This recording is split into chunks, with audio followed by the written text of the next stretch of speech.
Hi friends, ഇന്ന് നമ്മൾ ഒരു കിടുക്കാച്ചി ബിരിയാണിയാണ് ഉണ്ടാക്കാൻ പോകുന്നത്.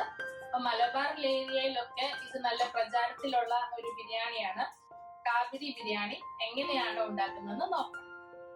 ആദ്യം നമുക്ക് എണ്ണയ്ക്കകത്ത് നമ്മുടെ സവോളയും കാഷ്യും കിസ്മിസും എല്ലാം ഫ്രൈ ചെയ്തെടുക്കാം. സവോള ഫ്രൈ ചെയ്യാൻ വേണ്ടിയിട്ട് ഞാൻ സൺഫ്ലവർ ഓയിലാണ് എടുത്തിരിക്കുന്നത്. നമ്മുടെ എണ്ണ ചൂടായി വന്നിട്ടുണ്ട്. ഞാനിപ്പോ ഫ്രൈ ചെയ്യാൻ വേണ്ടിയിട്ട് 3 സവോളയാണ് എടുത്തേക്കുന്നത്. നമുക്ക് ഫ്രൈ ചെയ്തെടുക്കാം.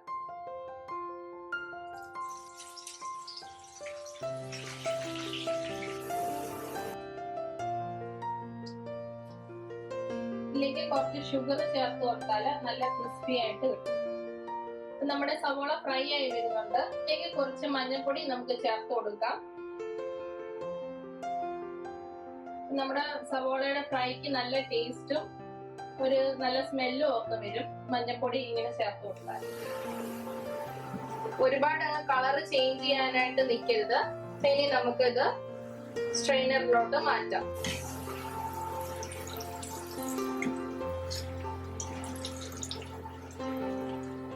ഇതിലേക്ക് തന്നെ നമുക്ക് കാഷ്യും കൂടെ ചേർത്ത് കൊടുക്കാം.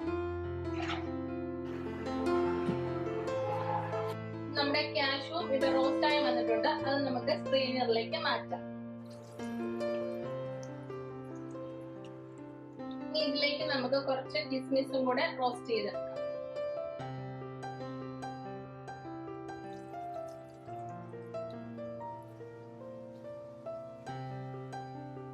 റോസ്റ്റ് ആയ കിസ്മിസും കൂടെ നമുക്ക് സ്ട്രെയിനറിലേക്ക് മാറ്റി വയ്ക്കാം.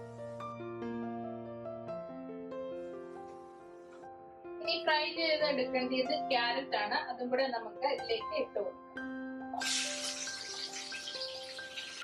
ക്യാരറ്റിന്റെ കളർ ഒരുപാട് മാറിപ്പോകരുത്. അതിന് മുമ്പായിട്ട് നമുക്ക് ഫ്രൈ ചെയ്തെടുക്കാം. അതിന്റെ കൂടെ തന്നെ കുറച്ച് കറിവേപ്പിലയും കൂടെ ചേർത്ത് ഫ്രൈ ചെയ്തെടുക്കാം. നമ്മുടെ ക്യാരറ്റും കറി ലീവ്സും ഫ്രൈ വന്നിട്ടുണ്ട്. നമുക്കിത് ഒരു സ്ട്രെയിനറിലേക്ക് മാറ്റി വെക്കാം. നമ്മളെല്ലാം ഫ്രൈ ചെയ്തെടുത്തു കഴിഞ്ഞു. ഇനി ബിരിയാണിക്ക് ഞാനിവിടെ മട്ടൻ ആണ് എടുത്തേക്കുന്നത്. അപ്പൊ നമുക്ക് മട്ടൻ ഒന്ന് വേവിച്ചെടുക്കാം. ഞാനിവിടെ 1 കിലോ മട്ടൻ ആണ് എടുത്തേക്കുന്നത്. അതിലേക്ക് ആവശ്യമായിട്ടുള്ള മസാല ചേർത്ത് വേവിച്ചെടുക്കാം. 1/2 ടീസ്പൂൺ മഞ്ഞൾപ്പൊടി ചേർക്കുക. ഒരു 1/2 ടേബിൾ സ്പൂൺ കുരുമുളക് പൊടിയും കൂടെ ചേർത്ത് കൊടുക്കാം. ഇതിലേക്ക് ഒരു 1/2 ടീസ്പൂൺ കപ്സ മസാലയും കൂടെ ചേർത്ത് കൊടുക്കാം. പിന്നെ ചേർക്കേണ്ടത് മാഗിയുടെ ക്യൂബാണ്. ഇത് ഞാൻ ബീഫിന്റെ ഫ്ലേവർ ആണ് എടുത്തേക്കുന്നത്. 1 ക്യൂബ് നമുക്ക് ഇപ്പൊ ചേർത്ത് കൊടുക്കാം. നന്നായിട്ടൊന്ന് പൊടിച്ചിട്ട് ചേർത്ത് കൊടുക്കുക. ഇതിലേക്ക് 3-4 ഏലക്ക ചേർക്കാം. 3-4 ഗ്രാമ്പും കൂടെ ചേർത്ത് കൊടുക്കുക. ഇതിലേക്ക് ഒരു ചെറിയ കഷ്ണം പട്ടയും കൂടെ ചേർത്ത് കൊടുക്കാം. ഇതിലേക്ക് ആവശ്യത്തിന് ഉപ്പ് ചേർത്ത് കൊടുത്ത് നമുക്ക് നന്നായിട്ട് മിക്സ് ചെയ്ത് കൊടുക്കുക. ഇപ്പൊ വെള്ളമൊന്നും ചേർക്കണ്ട. ഇതിനകത്തൊന്നും അത്യാവശ്യം വെള്ളം ഇറങ്ങി വരും. നമുക്കിത് മൂടി വെച്ച് വേവിക്കാം. അപ്പൊ നമ്മുടെ മട്ടൻ വേകാനായിട്ട് ഒരു 18 മിനിറ്റ് എടുക്കും. അപ്പൊ അതിലേക്ക് ആവശ്യമായിട്ടുള്ള മസാല നമുക്ക് റെഡിയാക്കാം. മസാല ഉണ്ടാക്കാൻ വേണ്ടിയിട്ട് ഞാൻ സവോളയൊക്കെ ഫ്രൈ ചെയ്ത് സൺഫ്ലവർ ഓയിൽ തന്നെയാണ് എടുത്തേക്കുന്നത്. അപ്പൊ മസാലയ്ക്ക് വേണ്ടിയിട്ട് ഞാൻ 2 സവോളയാണ് എടുത്തേക്കുന്നത്. അത് നമുക്ക് ചേർക്കാം. ഇതിലേക്ക് ഇഞ്ചിയും വെളുത്തുള്ളിയും പച്ചമുളകും ഞാൻ ചതച്ച് വെച്ചിട്ടുണ്ട്. അപ്പൊ അതും കൂടെ ചേർത്ത് കൊടുക്കാം.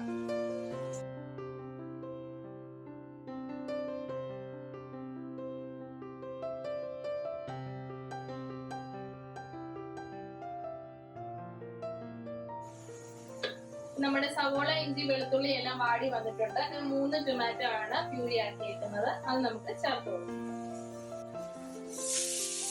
നമ്മുടെ ടൊമാറ്റോ പ്യൂരിയുടെ എല്ലാം വെള്ളം എല്ലാം വറ്റിയിട്ട് നല്ല കുറുകി വന്നിട്ടുണ്ട്.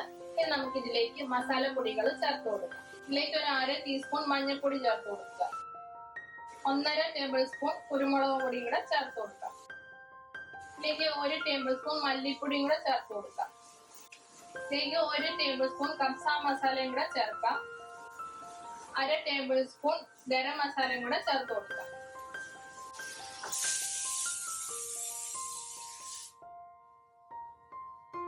ുള്ള മാഗി ക്യൂബ്സ് നന്നായിട്ടൊന്ന് പൊടിച്ച് ചേർത്ത് കൊടുക്കാം. ഇതിലേക്ക് 1 ടേബിൾ സ്പൂൺ നാരങ്ങയുടെ നീരും കൂടെ ചേർത്ത് കൊടുക്കാം.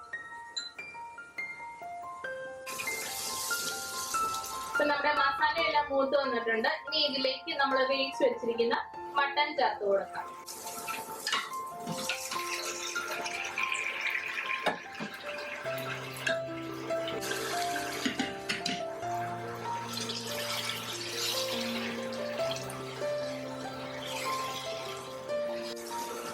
ഇത് ഒരു മൊസംബിയുടെ ജ്യൂസ് പിഴിഞ്ഞെടുത്താണ്. ഇത് നമുക്ക് ഇതിന്റെ പകുതി ഇപ്പൊ ചേർത്ത് കൊടുക്കാം. നമ്മൾ സാധാരണ ബിരിയാണിയൊക്കെ ഉണ്ടാക്കുമ്പോഴത്തേക്കിനും പൈനാപ്പിളിന്റെ എസൻസും ജ്യൂസും ഒക്കെ ചേർക്കാറുണ്ട്. അപ്പൊ അതിന് പകരമായിട്ട് നമ്മൾ മൊസംബി ചേർത്ത് കൊടുക്കുന്നതേ ഉള്ളൂ. ടേസ്റ്റ് വ്യത്യാസമൊന്നും വരത്തില്ല. ഇതിലേക്ക് ഒരു പിടി മല്ലിയില ചേർത്ത് കൊടുക്കാം.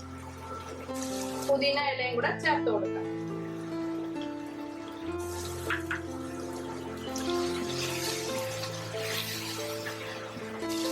ഇനി ഇതിലേക്ക് ചേർക്കേണ്ടത് നമ്മൾ ആദ്യം വറുത്ത് വെച്ചേക്കുന്ന സവോളയാണ്.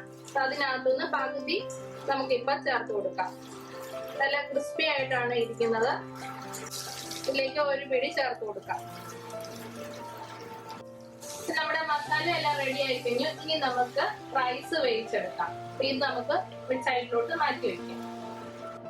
ഇപ്പൊ റൈസ് വേകാൻ വേണ്ടിട്ട് വെള്ളം വെച്ചിട്ടുണ്ട്. നമ്മള് റൈസ് ഊറ്റിയെടുക്കുകയാണ് ചെയ്യുന്നത്. അപ്പൊ നല്ലോണം വെള്ളം വെക്കുക. അപ്പൊ അതിലേക്ക് ആവശ്യത്തിന് ഉപ്പ് ചേർത്ത് കൊടുക്കാം.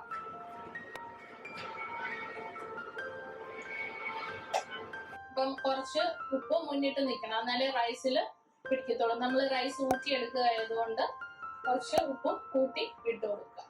ഇതിലേക്ക് 2-3 ഗ്രാമ്പൂ ചേർത്ത് കൊടുക്കാം. 3-4 ഏലക്ക ഇടുക. 2 കഷ്ണം പട്ട,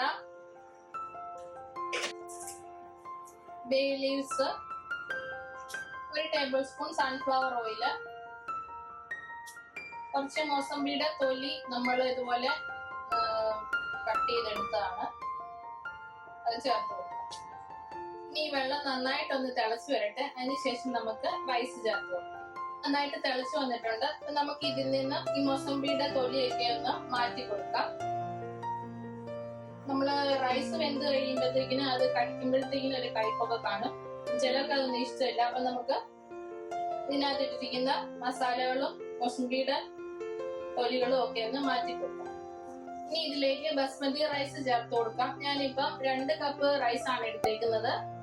2 കപ്പ് 1 കിലോ ഉണ്ടായിരിക്കും. അപ്പൊ ഇത് ഞാനൊരു 10 മിനിറ്റ് വെള്ളത്തിൽ സോക്ക് ചെയ്ത് ഇട്ടാണ് വേവിക്കാൻ പോകുന്നത്. അപ്പൊ വെള്ളത്തിൽ സോക്ക് ചെയ്താല് ആ ബസ്മതി റൈസിന്റെ ഒരു നാച്ചുറൽ ഒരു സ്മെല്ലൊക്കെ ഉണ്ടല്ലോ, അതൊക്കെ കിട്ടും. അപ്പൊ നമുക്കിത് ചേർത്ത് കൊടുക്കാം.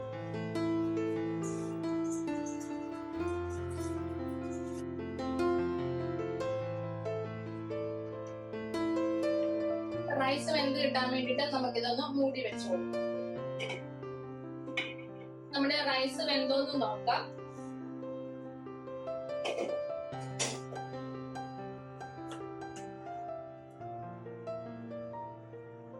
ഇതുപോലെ സ്പ്ലിറ്റ് ആയി വരുന്നുണ്ടെങ്കിൽ നമ്മുടെ റൈസ് വെന്തിട്ടുണ്ട്.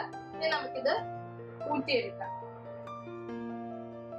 ഇനി നമുക്ക് നമ്മുടെ ബിരിയാണി ദം ചെയ്തെടുക്കണം. അതിന് വേണ്ടിയിട്ട് ആദ്യം ഈ പാനിലോട്ട് നമുക്ക് ആദ്യം കുറച്ച് മസാല ചേർത്ത് കൊടുക്കാം.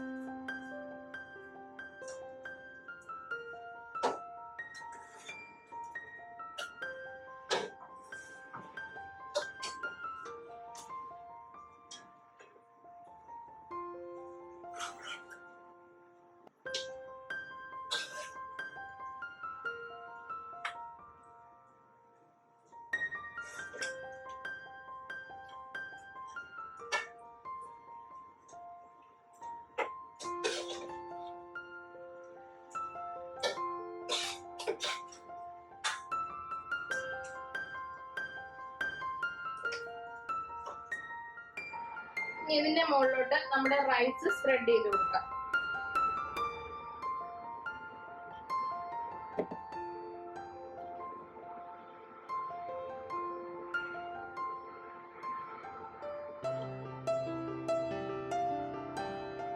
ഇനി ഇതിലേക്ക് കുറച്ച് മൊസംബി ജ്യൂസ് ഒന്ന് സ്പ്രെഡ് ചെയ്ത് കൊടുക്കാം. ഇനി ഇതിലേക്ക് 1 ടേബിൾ സ്പൂൺ നെയ്യ് ചേർത്ത് കൊടുക്കാം.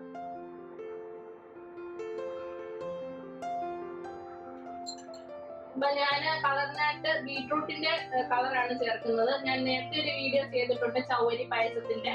അപ്പൊ അതിനകത്ത് നിങ്ങൾ വാച്ച് ചെയ്താല് കാണാൻ സാധിക്കും എങ്ങനെയാണ് ബീട്രൂട്ടിൽ നിന്ന് കളർ എടുക്കുന്നത്. അപ്പൊ നമ്മൾ നാച്ചുറൽ ആയിട്ടുള്ള കളറാണ് ചേർക്കുന്നത്. പണ്ട് നമ്മൾ സ്കൂളിൽ പഠിക്കുമ്പോഴത്തേക്കിനും ചോറിന്റെ കൂടെ ബീട്രൂട്ട് ഒക്കെ തോരനോ മെഴുക്കുവരട്ടിയൊക്കെ വെക്കുമ്പോഴത്തേക്കിനും ചോറ് നല്ല കളറായിട്ടിരിക്കും. അപ്പൊ ആ ടെക്നിക്കാണ് ഇവിടെ യൂസ് ചെയ്യുന്നത്. ഇനി ഇതിലേക്ക് അല്പം കപ്സ മിക്സ് കൂടെ സ്പ്രെഡ് ചെയ്ത് കൊടുക്കുക. ഇനി ഇതിലേക്ക് നമ്മൾ ഫ്രൈ ചെയ്ത് വെച്ചിരിക്കുന്ന സവോള, കാഷ്യൂനട്ട് ഇതൊക്കെ ചേർത്ത് കൊടുക്കാം.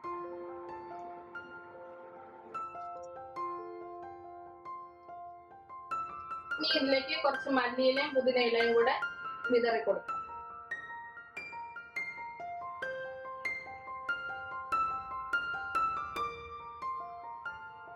ഈ ദം ചെയ്തെടുക്കാൻ വേണ്ടിയിട്ട് നമുക്ക് ഇതുപോലെ ഫോയിൽ പേപ്പർ കൊണ്ട് ഒന്ന് മൂടി വെച്ചു കൊടുക്കാം. നമ്മൾ വേറൊരു പാൻ വെക്കുക. ഇത് നല്ലോണം ചൂടായതിനു ശേഷം നമ്മുടെ ബിരിയാണി ചെമ്പ് എടുത്ത് ഈ പാനിന്റെ മേളിലോട്ട് വെക്കും. ഇതുപോലെ ഒരു 10 മിനിറ്റ് മീഡിയം ഫ്ലെയിമിലിട്ട് നമുക്ക് ദം ചെയ്തെടുക്കാം. അപ്പൊ നമ്മുടെ കിടക്കാച്ചി ബിരിയാണി റെഡിയായി വന്നിട്ടുണ്ട്. ഇനി നമുക്കിത് സെർവിംഗ് പ്ലേറ്റിലോട്ട് മാറ്റാം.